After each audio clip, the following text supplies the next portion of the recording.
Hi, hi students, welcome to my YouTube channel. In previous video, we have studied about the colligative properties of dilute solution as relative lowering in vapor pressure of solution, elevation in boiling point of solution, and depression in freezing point of solution. Today, we shall study about the topic colligative properties related numericals. Hello students, first problem कह रहा है कि the vapour pressure of benzene at a certain temperature is 0.085 bar. कह रहा है कि pure state में जो बेंजीन है सर्टेन टेम्परेचर पर उसका वेपर प्रेशर है 0.85। A non-volatile, non-electrolyte solid weighing 0.5 gram when added to 39 gram of benzene. Vapor pressure of the solution then is 0.845 bar. What is the molar mass of solid substance? ये जो problem है based upon first colligative property as relative lowering in vapor pressure of solution। इस problem को solve करने के लिए हम लोग रॉल्स लॉ इक्वेशन को फॉलो करेंगे जो relative lowering in vapour pressure of solution से रिलेटेड है। तो इसमें प्योर स्टेट में वेपर प्रेशर बेंजीन का गिवन है और नॉन इलेक्ट्रोलिटिक सॉलिड सब्सटेंस को ऐड करने के बाद इसके वेपर प्रेशर में डिक्रीजमेंट होती है। जैसा कि मैंने पिछले वीडियो में बताया था कि किसी भी प्योर सॉल्वेंट में सॉलिड पार्टिकल्स वैसा होना चाहिए जो नॉन वोलेटाइल, नॉन इलेक्ट्रोलिटिक, उसको ऐड करने के बाद उसके वेपर प्रेशर में क्या होती है तो डिक्रीजमेंट होती है। तो जो गिवन वैल्यू है उसको हम लोग पहले लिखते हैं, इसका हम लोग सॉल्यूशन करते हैं इस वे में। तो यहाँ से हम लोग क्या करेंगे, P naught equal to P naught किसका, बेंजीन का दिया है, तो पी नॉट प्योर सॉल्वेंट हुआ बेंजीन, तो P naught benzene pure solvent का होता है, लिख भी सकते हैं नहीं भी लिख सकते हैं। तो पी नॉट ये बेंजीन का गिवन है कितना, तो 0.850 ये बार हो गया, इतना वैल्यू है। पीएस सॉल्यूशन को कब सॉल्यूशन बनेगा, after adding of electrolytic substance कितना 0.5 ग्राम। पीएस का वैल्यू गिवन है आपको 0.845 ये बार दिया हुआ है, ठीक है। नंबर ऑफ, या हम लोग क्या कर सकते हैं, moles of solute divided by number of moles of सोल्वेंट लिख सकते हैं। तो अमाउंट ऑफ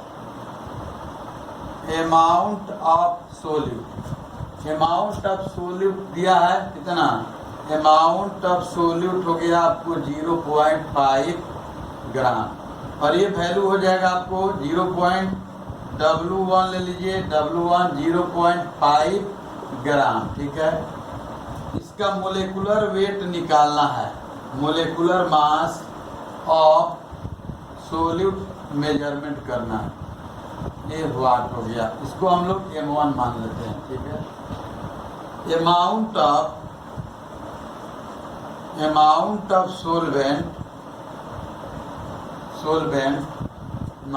सोल्वेंट वाटर है, इसका वैल्यू दिया हुआ कितना, बेंजीन है, तो बेंजीन है, अमाउंट ऑफ सोल्वेंट कौन सा है, बेंजीन है, नॉन एक्वस सॉल्यूशन है, कितना दिया 39 ग्राम। मोलेकुलर मास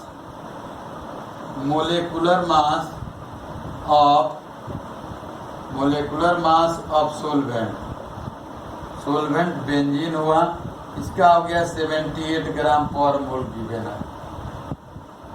जब ये वैल्यू अब हमको निकालना है, इसमें क्या, यही वैल्यू निकालना है मोलेकुलर मास ऑफ सॉल्यूट के मोलेकुलर मास को कैलकुलेट करना। तो यहाँ से फार्मूला है फ्रॉम रॉल्स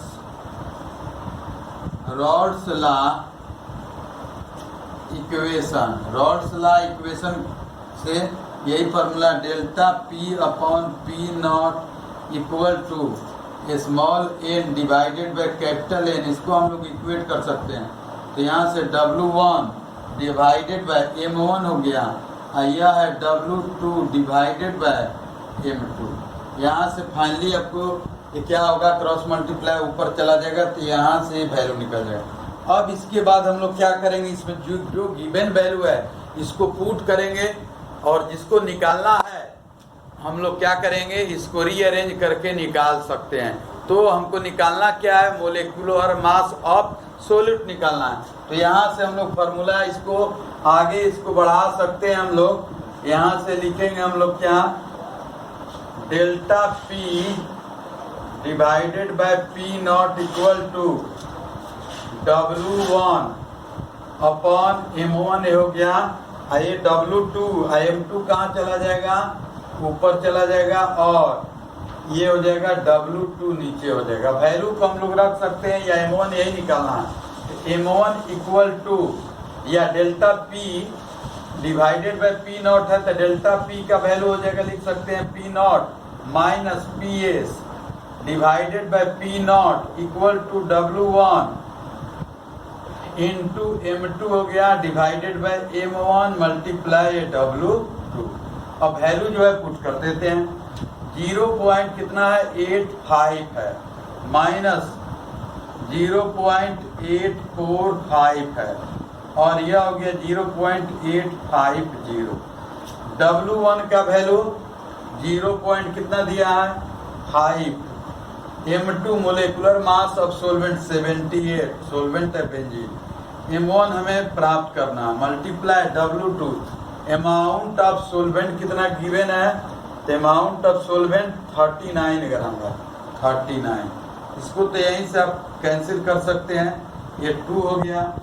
अब यहाँ से इसको घटाएंगे तो आ जाएगा 0.005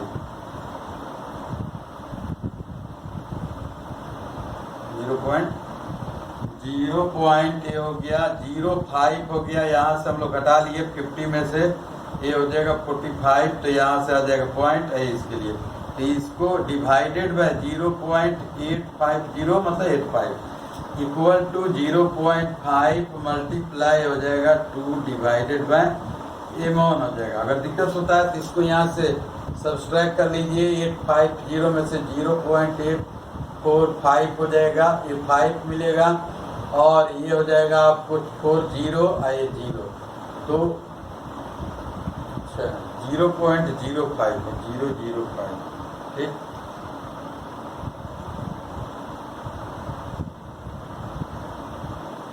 अब यहाँ से हम लोग क्या करेंगे, ये हो गया, तभी इसको हम लोग मल्टीप्लाई कर देते हैं। तो M1 equal to 0.85 multiply 0 multiply 0.5 multiply 2, ये 1 हो जाएगा, और डिवाइडेड बाय 0.005, ये तो कैंसिल हो गया, 1 आ जाएगा। तो यहाँ से मिलेगा आपको फाइनली, देखिए 3 डिजिट के बाद पॉइंट है, यहाँ भी 3 डिजिट, तो ये मिलेगा 850 हो गया, और 0.5 में 2 से मल्टीप्लाई कीजिएगा तो 1 हो जाएगा, तो डिवाइडेड बाय इसका भी पॉइंट कैंसिल, तो 5 फाइनली आ जाएगा 170 ग्राम पर मोल आ जाएगा। इसका मोलिकुलर मास ऑफ सोल्यूट का वैल्यू जो मिलेगा वह कितना, 170 ग्राम पर मोल हुआ। तो ये है आपको फर्स्ट कोलिगेटिव प्रॉपर्टी पर बेस्ड ऑन न्यूमेरिकल प्रॉब्लम है। सेकंड देखते हैं।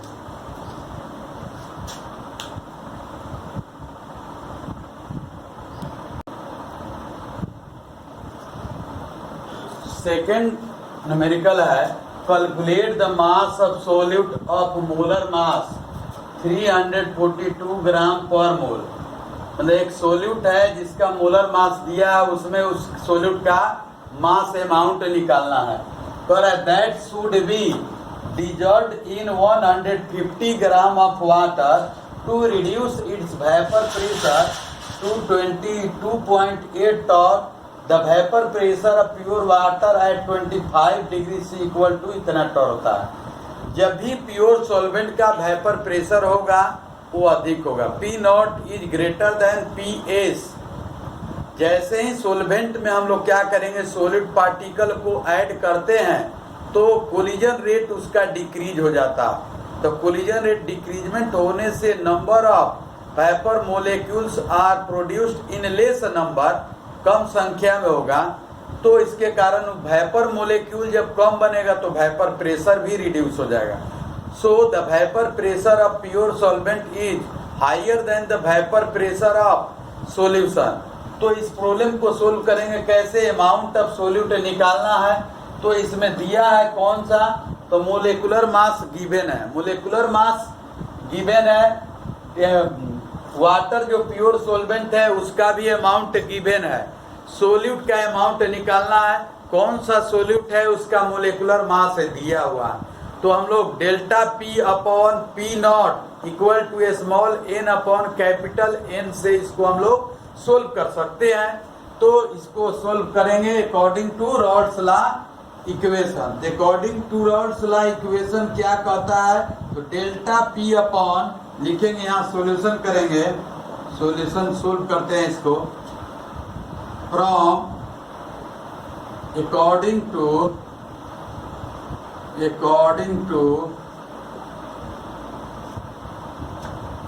Rods law equation.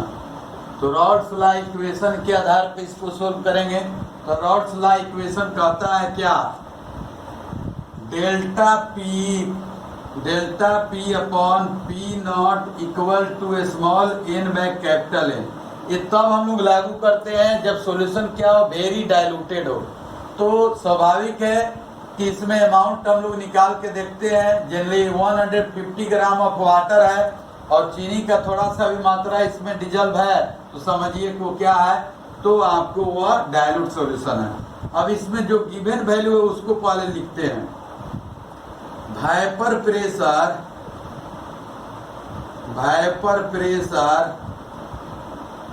Of pure solvent, मतलब वाटर दिया, प्योर वाटर हो गया सोलवेंट, कितना है इसको हम लोग पी नॉट कंसीडर करेंगे और इसका गिवन वैल्यू है आपको 23.75।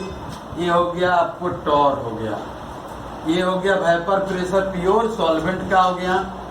वेपर प्रेशर ऑफ सॉल्यूशन निकालेंगे पीएस। तो पीएस का वैल्यू गिवन है 22.8 टॉर हो गया, ठीक है। अब ये वैल्यू गिवन है, अमाउंट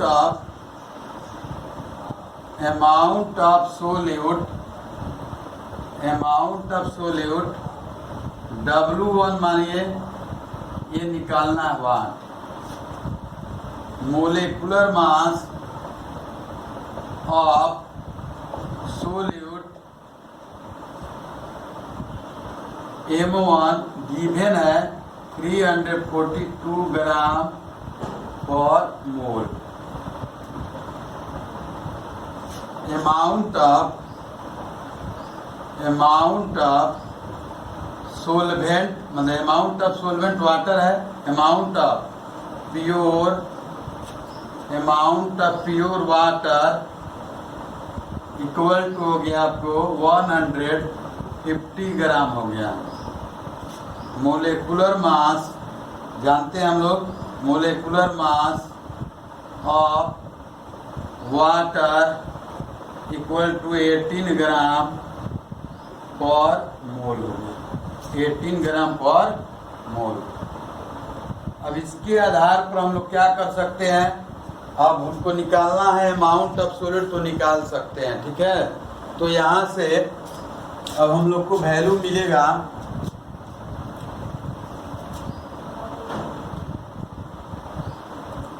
वैल्यू को पुट करते हैं पी नॉट, यहाँ से पी डेल्टा पी का वैल्यू होता है P naught minus P A से divided by P naught equal to W1 by M1 और नीचे होगा W2 अपॉन M2। तो M2 ऊपर चला गया और W2 हो गया नीचे। इसका दिया है देखिए हायर प्रेशर यही है 23.75 minus 22.8 divided by 23.75 equal to W1। यही निकालना है अमाउंट ऑफ सोल्यूट। तो W1 को छोड़ दीजिए और M2 निकालना है। M2 गिवन है तो वाटर का हो गया 18 और मोलिकुलर मास इसका हो गया 342। वेट ऑफ सोलवेंट का अमाउंट दिया कितना W2 हो गया 150। इसको हम लोग सोल्व कर सकते हैं। 3 इसको घटाएंगे तो आ जाएगा यहाँ से देखिए 22.8 में अगर 2 को जोड़ेंगे तो हो जाएगा 23 और 0.75 और 0.2 तो 0.95 हो जाएगा। तो यहाँ से आ जाएगा 0.95 हो जाएगा। 95 divided by 23.75 equal to W1 multiply 18 divided by 342 multiply 150। W1 equal to हम लोग क्रॉस मल्टीप्लाई कर देंगे तो यहाँ से वैल्यू आ जाएगा आपको 0.95 मल्टीप्लाई 342 मल्टीप्लाई 150 ये हो गया डिवाइडेड बाय 23.75 मल्टीप्लाई 18 हो जाएगा। इसको हम लोग घटा सकते हैं। तो यहाँ से सोल्व करने पर क्या निकल जाएगा अमाउंट ऑफ सोल्यूट निकलेगा। अमाउंट ऑफ सोल्यूट को कैलकुलेट कर सकते हैं तो यहाँ से आपको वैल्यू मिल जाएगा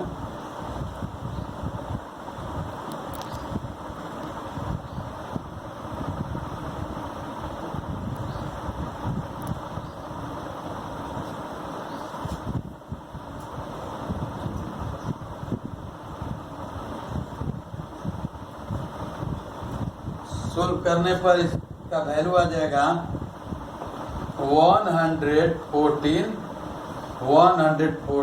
ग्राम।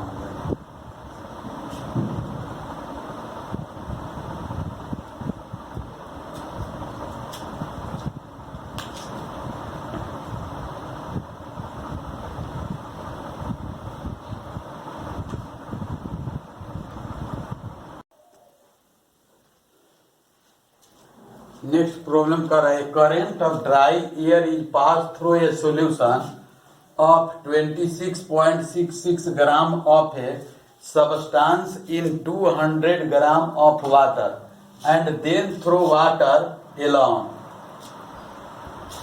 The loss of weight of solution is 1.949 gram and that of water 0.087 gram. Calculate the molecular weight of dissolved substance. This problem is also based upon the first colligative properties as relative lowering in vapor pressure of solution. According to Raoult's law equation, delta P upon P naught equal to a small n divided by capital N. मतलब mole fraction का equal होता है तो एक solute का amount जो होगा solvent से बहुत ही कम होगा, इसलिए small n plus capital N को इक्विवेलेंट मानकर चलते हैं कैपिटल एन के बराबर, ताकि न्यूमेरिकल प्रॉब्लम को सोल्व करने में सुविधा होती है। Small N divided by small N plus capital N पर भी बना सकते हैं, थोड़ा सा आंसर में डेविएशन होती है। इसको हम लोग सोल्व करते हैं। इसमें गिवन वैल्यू जो है उसको लिखते हैं पहले। सॉल्यूशन इसका हो गया गिवन है, क्या क्या गिवन है तो गिवन आपको देखिए कह रहा है, पहले क्वेश्चन समझ लिए। कह रहा है कि करंट ऑफ ड्राई एयर, मतलब ड्राई एयर सूखी हवा को हम लोग क्या करते हैं, सूखा हवा को प्रवाहित करते हैं थ्रू ए सॉल्यूशन में पास कराएंगे। स्वाभाविक है कि उसके अमाउंट क्या होगा, लॉस करेगा, क्योंकि एयर क्या करेगा, वाटर को एब्जॉर्ब करेगा of a substance in 200 gram of water and then throw water along. किसी भी सब्सटेंस वगैरह को हम लोग धूप में अगर रखते हैं सनलाइट में तो हवा क्या करता है, गर्म हवा है तो स्वाभाविक है कि वो ड्राई एयर हुआ तो एब्जॉर्ब कर देता है वाटर को। इसी कारण वाटर भी तो आपको एयर में क्या रहता है, उपस्थित रहता है, वो भी वेपर के फॉर्म में रहता है। तो इतना दिया हुआ है कि वेट ऑफ सॉल्यूशन का इतना लॉस हो रहा है, दैट ऑफ वाटर का इतना हो रहा है, तब calculate the molecular weight of dissolved substance. ये बताइए पहले कि किसी का अमाउंट 1 ग्राम हो या 10 ग्राम या 1 kg, क्या जो सोल्यूट है क्या उसके मोलिकुलर मास में वेरिएशन आ सकता है? मोलिकुलर मास जब भी होगा तो फिक्स होगा, मास बढ़ने और घटने से उसके मोलिकुलर मास में कोई इफेक्टेड नहीं होता। कब? जब non volatile non electrolytic substance भाग लेगा तब, मतलब नॉर्मल कोलिगेटिव प्रॉपर्टी होगा तब। अगर एबनॉर्मल कोलिगेटिव प्रॉपर्टी शो करेगा तो उसके मास में वेरिएशन हो सकता है, डिसोसिएशन होता है, तो उसका जो मोलिकुलर मास है नॉर्मल से कम होगा, एसोसिएशन में नॉर्मल से बढ़ जाता। तो गिवन वैल्यू है जो दिया हुआ है उसको हम लोग लिखते हैं यहाँ से, through a solution of 2.26 point a current of dry air pass through a solution of इतना gram substance in 200 gram of water. मतलब सोल्यूट का अमाउंट दिया है, अमाउंट ऑफ सोल्यूट W1 हो गया, ये दिया है आपको 26.66 ग्राम हो गया। अमाउंट ऑफ वाटर लिखेंगे, अमाउंट ऑफ वाटर W2 हो गया 200 ग्राम हो गया। ठीक, the loss of weight of solution दिया है, that calculate the molecular weight of, अब यहाँ से हमारे पास क्या नहीं, वाटर का मोलिकुलर मास तो फिक्स रहेगा, molecular mass of water, molecular mass of water equal to 18 gram per mole दिया है। मोलिकुलर मास ऑफ सोल्यूट को डिटरमाइन करना है, मतलब M1 निकालना है। वाह, ठीक है। यहाँ से फार्मूला हो गया delta P divided by P naught equal to small n divided by small n plus capital n। तो फाइनली हम लोग ये लिख सकते हैं, ये फार्मूला हो गया। अगर ये दोनों का हम लोग निकाल सकते हैं तो ये तो टोटल वैल्यू निकल सकता है। ठीक है, तो small n by capital n के वैल्यू को अगर मेजरमेंट कर लेते हैं तो फिर आगे delta P upon P naught के वैल्यू के इक्वेट करेंगे तो वहां से रेशियो निकलेगा।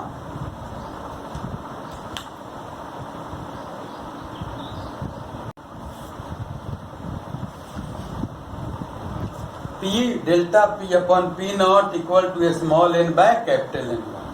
क्वेश्चन में कह रहा है कि the loss of weight of solution is 1.94 gram 949 gram and that of water is इतना।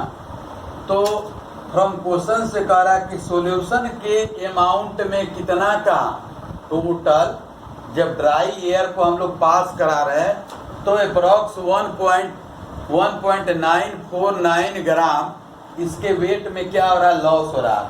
जबकि वाटर के वेट में लॉस, दैट ऑफ वाटर का लॉस हो रहा है कितना, 0.087 ग्राम। तो हम लोग कह सकते हैं कि सॉल्यूशन के अमाउंट का जो वेपर प्रेशर होगा वह डायरेक्टली होगा उसके अमाउंट का। तो कितना हो गया, 1.949 ग्राम हुआ। आज जो वाटर यहाँ पर कह रहा है तो वाटर में तो एक्चुअली में P नॉट माइनस PS जो डिफरेंस आएगा इसका सॉल्यूशन का और वाटर का, वह अमाउंट होगा आपको कितना, 0.087 ग्राम। नहीं समझे? जो टोटल सॉल्यूशन के वेपर प्रेशर जो होगी वो सॉल्यूशन का हो गया, कह रहा है कि 1.949 ग्राम लॉस रहा ओवरऑल टोटल। तो उसमें अमाउंट ऑफ सोल्यूट भी होगा और अमाउंट ऑफ क्या होगा, वाटर भी होगा, दोनों होगा।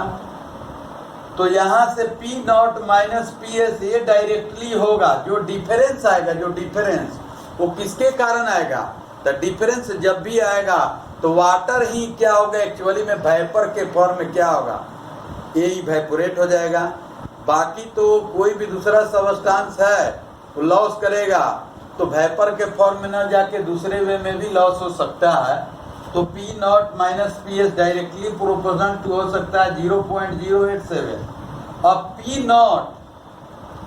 नॉट जो प्योर सोलवेंट का होगा उसका कितना अमाउंट लॉस करेगा? सॉल्यूशन में भी कुछ है और वाटर में भी कुछ है, ठीक है। एक सॉल्यूशन में भी है और वाटर में भी, दोनों कह रहा है।